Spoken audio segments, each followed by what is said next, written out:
Hey, what's up, everybody? Championship Leadership Podcast here, and I'm excited to have Mark James. He's out of California, and he's fresh off of the world's toughest mudder, which he won his age group, the 50 plus. And correct me if I'm wrong on any of this. Former Navy SEAL, current Navy SEAL instructor, as well as he also won the Holy Grail, which I got to ask more questions about this as far as the tough mudder goes. He won the Holy Grail when it comes to the Tough Mudder and the competition that they have for that every year. And so thanks for taking some time today, Mark. I really appreciate it. Hey, good afternoon, Nate. Thanks for having me on. As I said, I'm a little groggy. The race was Saturday to Sunday, and then I didn't get much sleep. And it was at 0700 this morning. I was back in the pool, actually diving with a sore throat and kind of trying to keep my wits about me, and we just spent the last half an hour trying to figure out Zoom. So hopefully this goes out well and I can entertain you. Yeah, absolutely. I love it. Yeah, thank you. First question before we get too much into you and your story, and definitely this most recent race that you just finished up. Championship Leadership is the name of the podcast, and so I always like to start and ask, when you hear that, what is that? What do you think of? What does that mean to you, Championship Leadership?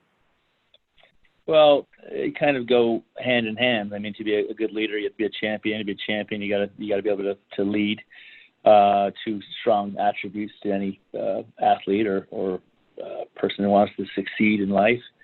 When I think about the races and the events I've done, I've had probably more failures than wins. I seem to remember the fails the most. As far as leadership, I've been everything from a sanitation engineer, my grandfather used to call it. He used to pick up garbage on the beach and cigarette butts, and he told me, hey, no matter what you do the best job you can. And man, I was the best cigarette picker-upper that you will ever meet. And then I've had some higher profile jobs since then. I'm very fortunate right now to be an instructor. I work at SEAL or BUDS, Naval Special Warfare Center in Coronado. I'm a former Navy SEAL, and now I got the privilege of training tomorrow's future warriors. And then for fun, I do obstacle course races around the world, and I got hooked about 4 years ago on doing these races called the Tough Mudders. And Tough Mudder, for those who don't know, it's an obstacle course race. So it involves running and climbing over different things and following through the mud and being cold and tired and miserable, especially if you're doing the races that last 12 to 24 hours, which is the race I just did last weekend in Atlanta, Georgia. Yeah, so maybe talk to us about, because you continue to compete. You're training the elite of the elite, of course, the future leaders and protectors of this country, aspiring Navy SEALs. And but where did that you competed in the world Ironman competitions? You continue to push yourself as well. And just curious, what drives you? And maybe you start from the beginning. How did you get on this path to where you are today? What led you to compete at such a high level and continue to? And then also, how does that play into what drove you to become a Navy SEAL as well? Well, I always surprise people when I tell them that I was very uncoordinated as a kid. I could not dribble, pass, catch, or throw a ball. I could always swim. I've been in the water since I was probably 6 months old. My family would take me to the ocean, or I grew up on the Russian River in Northern California, so I was in and out of the water. But regarding ball sports, I was the guy who was picked last each time on the sports teams. I just couldn't hit the baseball or catch the football, which is just ironic that I do a sport that involves a lot of agility and climbing and endurance and those type of things. I swam and I ran cross country in high school. I used to ride my bike back and forth to swim practice. I was okay at the three sports. Swimming and running and cycling. And I was competitive. I like to compete. I like to win at swim races. And when I was 17, I graduated high school, had no real plan. I saw a poster at a neighbor recruiting office of a guy skydiving and another guy running on a beach with a telephone pole, and thought, wow, that was really kind of cool. What is that? And the recruiter said, those are the Navy SEALs. It's the Navy SEAL program. And then he tried to talk me into being on a nuclear submarine instead, because I had a pretty good scores. And I said, I don't want to be in a submarine, but I want to try that. So I enlisted in the Navy at 18, and I went to SEAL training, and I became a SEAL after about a year of training, and went to the East Coast. And while I was in the teams, SEAL teams, I competed in triathlons. I had done a few before I joined. I'd done the Alcatraz triathlon, my first triathlon ever, actually in 1985. And I was fairly good, whereas I couldn't be a really good swimmer, a really good runner, a really good biker. When I put the three sports together, I could fare pretty well, and I think I won a pair of shoes or something. And so while I was in the SEAL teams, in between training for deployments, I would sign up for a triathlon.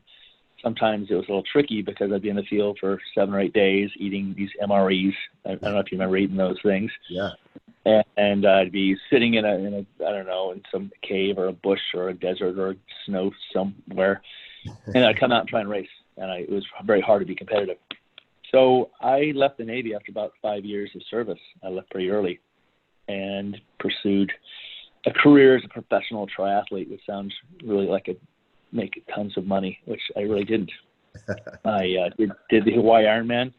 It's a very well-known race in Kona, the big island of Hawaii. I did that 10 years in a row. Actually, I missed year 2000. 91 to 99, missed 2000 to 2001. And I tried to make it, and I ended up spending a lot of money on triathlon. But I learned that I could make money coaching. So I coached on the side, trainer, and then I coached at the high school level, swimming and cross country, which doesn't make any money at all. And I got hired. And then I got hired as a women's cross country coach at Sonoma State University. And I remember my interview, and when they decided to hire me, the athletic director said, "Well, we got good news and bad news. The good news is you got the job, and the bad news is we can't pay you very much." And so I'm used to that. And the other bad news is we have no team because the team left, and it's the first week of the season. And so I was this guy on campus at Sonoma State University, and every girl I saw running, which is a little creepy, I was like kind of trying to wave down and say, I'm Coach James, and I'm trying to recruit. And believe it or not, after 8 days, I had 6 girls on my cross country team. And that first year was pretty exciting. And then I built that up to about 17 girls, and we were Division 2. And so it's interesting. All women's team, no guys team, no track team. Very hard to recruit, no budget. Yeah. And then 11 years ago, I got hired by the Navy to come back in as a civilian and be an instructor. I teach the new instructors, the students. I teach diving, open circuit and closed circuit diving. And then I also do all the athletic things, swimming, running. We have an obstacle course here in Coronado that I do with the students. And 5 years ago, I got turned on to Tough Mudders. Did my first one, had a great time. I got hooked, so to say, and now I've done about 93 Tough Mudders, and I've done 14 of these 8 to 12-hour races. I've done my 4th 24-hour race, which I'm just recovering from right now, so that's why I'm extra groggy. As far as what drives me, I think I've always been driven. I like to compete. Winning is awesome. It's a great feeling.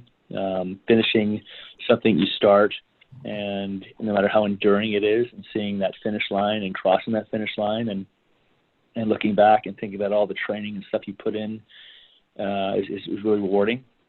In Tough Mudders, especially the camaraderie, I call it the mudderhood. You know, we had a brotherhood in the SEALs, and I kind of catchphrase on brotherhood and mudderhood. I gave a very brief speech at the awards just this weekend in Atlanta. I did very well. I've been trying to win the series. The Holy Grail series is a combination of points, and you get points by doing the competitive series, which is the tougher races, which are 8 to 10 miles, the toughest races, which are 8 to 12 hours, and the world's toughest, which is a 24-hour constant race. And so I collected the most points this year. I had 344 points, and I think next guy had 277, so I really went for it. And I finally won it after placing 2nd and 5th. I finally won this thing, so I got acknowledged for that. And I also won my age group. I'm 50, and some people joke, "Oh, there's no one in the 50 age group." Well, there's some very, very, very competitive age group guys that I race with, and I've gotten to know. I went 75 miles, and another guy in my age group, he went 75 miles. And I think I was 26th overall out of like 1,300 people, and he was maybe 29th or 30th. And the other guys in the 50 age group, there's a few other guys who went 70, 65 miles. So it's very competitive. And then in Tough Mudder, you're rewarded a colored bib, they call it. It's kind of like a tank top. If you hit 50 miles, you get a brown bib. And a lot of people really go for that 50 bib. The last 3 years, I've gotten the 50 bib. And I've never gotten the silver. The silver is the 75 bib. And the orange bib is the 100, which only a handful of guys have gotten. But it's a kind of long-standing joke that I've kind of played, having gotten 70 and 65 and 60 before at Tough Mudder. I kind of joke and I say, hey, you know what color a 70-mile bib is? It's brown. It's just like because you only get the 50 and the 75. Right. So I'm wearing that brown one proudly. I felt like crossing the 50, and nothing's wrong with getting the 50. Yeah. But I'm pretty competitive, and I knew I was due for it, and I could get it. And so this last race, I really went for it. 24 hours, hardly stopping at all. It's at all just to change a wetsuit or grab something to eat. And conditions were very good, and I had just a dream race. It just went absolutely flawless. So very, very happy with my performance. Yeah, that's amazing, and congratulations. Well, I mean, I've gotten into ultra running, and so I know what it is to cover 75 miles, but without obstacles. And so to do that in 24 hours with obstacles is truly, really, really an amazing feat. I mean, to do 50, like you said, is amazing. So congratulations on that. But I do remember last year, as we're friends through Facebook. I do remember you posting about last year. And maybe talk a little bit about that, because it seemed like it was kind of a disappointing test for you or race for you last year, and then coming back to have the success you did. Like, maybe what are some of the things that you learned from that you took into this year, or how you took some of that experience and helped you to become, maybe a better father, better husband, better person, better instructor, like just a better person in life. Like, if you could talk to that and how that has led into this experience here this year. Sure. Well, I'm at the age where I know life is full of disappointments. There's highs and lows, and it seems like the older I get, the more everything from people getting sick or dying around me. 3 years ago, I felt like I was due to win this Holy Grail award, for example. I had a lot of points, a lot of racing behind me. The whole family was set to come out to it. It was in Las Vegas, and they were going to come watch me and support me. And then my mother-in-law got stage 4 terminal cancer, and it was like, okay, the priority was to my wife and my kids see her in her last days and me do the race. And it was kind of like okay, kind of regroup. I went and did the race. I did the best I could. I couldn't quite finish it. And then the priority always has to be family first, with my family taken care of. I have 3 kids, 3 teenagers, and my wife, who I've been married to for 21 years, and they know that this is a passion of mine. It's very important, but there's times when you have to set your passions aside, and that was hard that year. The following year, the Tough Mudder organization had announced, hey, we're going to offer $10,000 to whoever wins the Holy Grail Award. So that was more incentive. I've spent a lot of money on the sport. In fact, I seriously sold. I had a little sports car. I mean, my midlife crisis, I had a little Porsche Boxer I bought for like $7,000. It's pretty beat. And I sold it to pay for the race series. It costs about $8,000 to race each year doing this series that I do. So sold that last year. I thought, hey, $10,000, that would pay for my whole season. About a third of the way through the season, Tough Mudder decided to cancel the money prize. They diverted it to smaller races, and that was kind of a hardship. But I was able to cancel the rest of the season as far as going to Germany and Australia. I think Scotland had a race. And I got to know the other guy who was actually going for it. His name is Charlie Boher. Great guy. Ended up being really good buddies with him. And he won the series. And then he had hoped to bring that money towards his charity group, James's Place Charity. It's suicide among men between 25 and 38 in the UK is the number 1 killer of men, which is I didn't know. Anyway, long story short, he won it. And then in January, Charlie called me up and said, hey, I expect you to go for the Holy Grail next year. And I said, well, I don't know. I've tried twice, a lot of money, a lot of time. I don't know. He said, no, you're going to get it. And so that kind of feedback from him and many other Tough Mudders and family and my wife, my kids, like, Dad, you got this. I put together a plan to go not only do the races at night, the 12-hour race at night, but I'd go and I'd race the 10-mile in the morning. And that way I could accumulate lots of points and be in the same location and not have to pay twice for travel. So along the way, there's hardships. It's not just about getting mileage and traveling. It's the logistics, getting to the race, paying for the gas, paying for the hotel, getting the airfare, getting the food. All of these things add up. And I actually did a GoFund page on Facebook. Someone said, hey, do a GoFund page. So I did that. And believe it or not, I raised like $3,000 for that. And then I got to meet different people. I work as a coach every now and then for a group called SealFit. I met some individuals through there who are very supportive. And one of them actually was my pit crew. Scott Anderson came out and pitted for me at Worlds, which basically involves taking care of me for 24 hours, everything from packing my tent to putting it away to feeding me every 2 hours and being there. And it was so vital for that race. So I've experienced hardship. I think I told you earlier, I've had many failures in triathlon. I had many flat tires. I had a few DNFs. I've had bad races where I've been sick and haven't done as well as I wanted to. I had some great races this year where I was second and third on the podium at all these guys that are 20 to 30 years old. I'm 50. I felt very happy with that. And then winning my age group at this prestigious race was very important, and it was a plus. So. Yeah, that's incredible. So what's you could talk a little bit about being coming from being a SEAL to being an instructor now, and we talk about championship leaders and the obligation of the responsibility that you have in teaching and training these future leaders in Navy SEALs. Like, what do you see as far as a responsibility for yourself, and maybe some of the attributes that you've taken from, whether it's other leaders that you've been around inside of the military or outside of, that you utilize and put into play for yourself, and also to help and train these other young men that you are leading as well in what you do in your civilian job? So 1991, I got out of the Navy, and I had an opportunity to actually come back in, to stay in the Navy as an instructor. So I was 24 years old, and I'm actually glad that I didn't take that opportunity. I got out, went to college, went to UC Santa Cruz, very, very liberal school, but I wanted to swim. I wanted to compete, as I said before, in triathlons. So I went to graduate school in Arizona, and I've learned so much in the last 30 years. I've gotten a lot wiser through failures and through successes. I've done a gamut of jobs.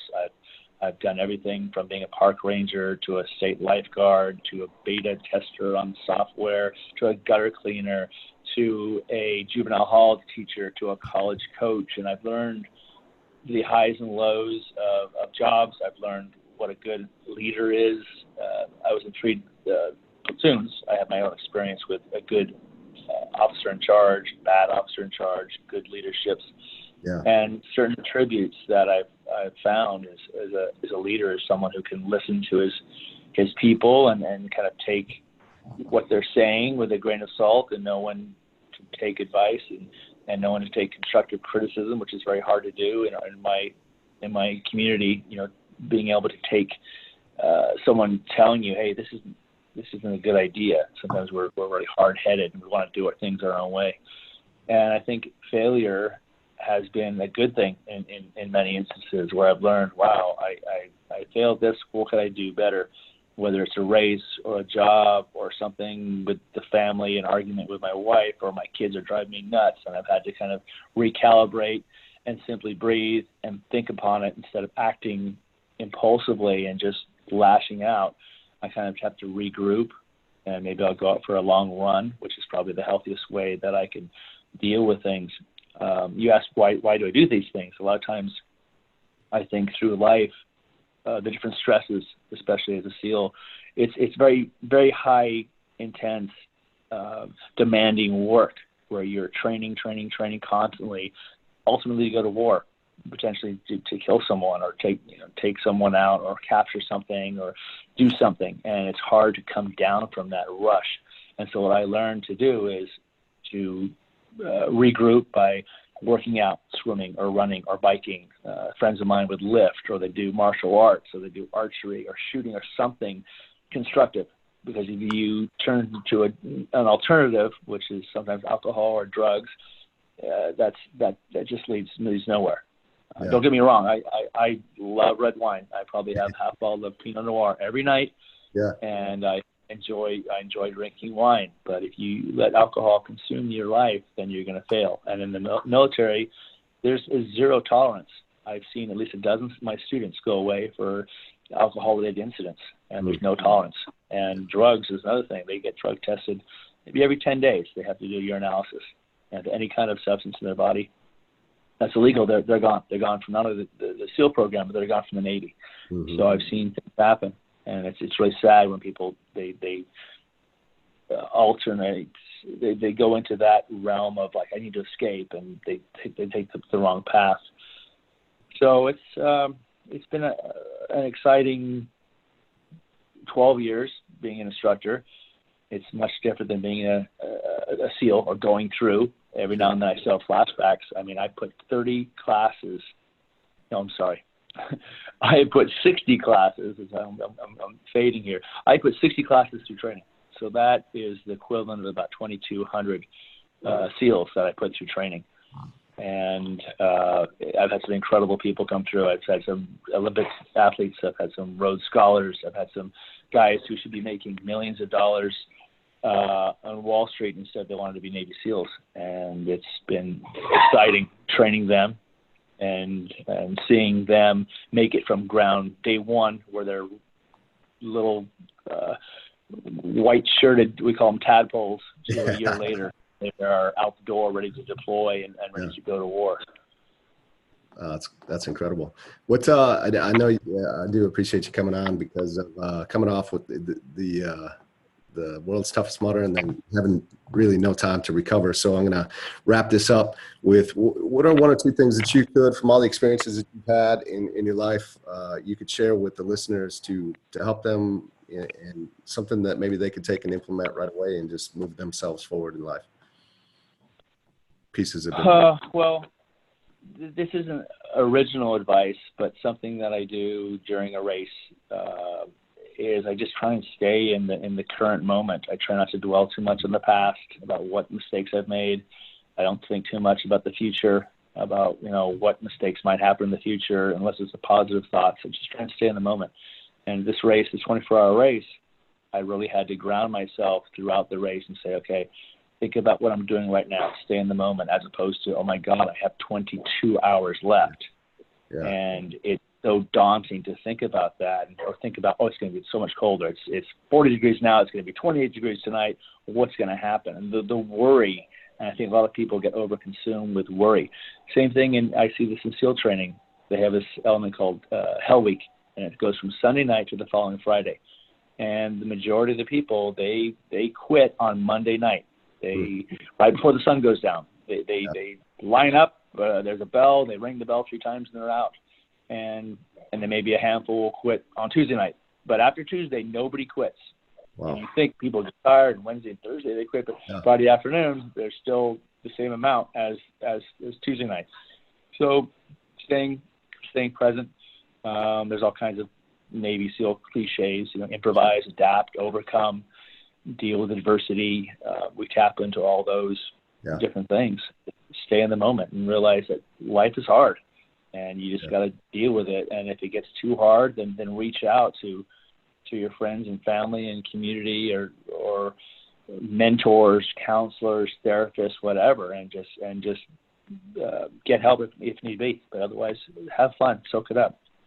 I love it. Is there another Holy Grail in your future next year? Or is it too soon for that? Yeah, people are already asking, hey, you're going to go? Someone called me up yesterday, like, hey, it's so great. There's a 40-hour race in Arizona next month. Let's go do it. I said, my feet are swollen. I got a sore throat. I can barely talk, and I'm so groggy right now. Yeah. And I'm like, no. Actually, I'm really into I'm going to hopefully get into these races called Otillos. They're swim, runs. And they have them overseas. I think the first one is in Catalina Island, and it just involves swimming and running, which I'm primarily a swimmer. Yeah. There's no swimming in Tough Mudders. Yeah. That being said, I did win a full season pass. Winning the Holy Grail, I got the season pass, so I can do any Tough Mudder race for free. So you'll see me at those races. I'm not going to be going for the Holy Grail again. I'm going to support some of my friends. Yeah. I'm going to do the team relay. I'm going to have fun. This year is more of a stress thing. I'm going to bring my kids out there and try and make them race with me, or not make them. They love doing it too. Yeah. So it's really recover. The rest of this year is recover and cross train and swim and have fun, and then spring you'll start looking for me. I want to go back to Kona too. I'd love to go back to Hawaii, which you have to qualify for. It's harder to qualify than actually do the race. Yeah. But I miss that place as well. Okay, great. Well, I appreciate you taking some time today. What's a way that we can, that the listeners can follow you in more of what you're doing? Well, I just recently got a Instagram account. My daughter's like, welcome. Get an Instagram account. So yeah, I know. It's Mark_James13. Okay. I think you find me on there, and then I'm on Facebook. I started taking all my Facebook pictures and putting on Instagram. My daughter's like, no, don't do that. It's like a running instant time something thing. So as you know, the segue here is it took me half an hour to figure out Zoom. So I'm behind the as far as communications and technical savvy and media stuff. But you can Google me, Mark James. CBS or Sports Tough Mudder did a little special on me 3 years ago, which is me training and my family, which is kind of cute. Yeah. And every now and then I write a blog post. I need to update it after this last race. Tough Mudder Spear. So is my little blog post. But usually Mark James will either get me or a famous golfer from the 70s. Awesome. We'll make sure that we get those in the links as well. But thank you so much for taking time today. I really appreciate it. Sure, Nate. Thanks for having me on. You bet. Bye.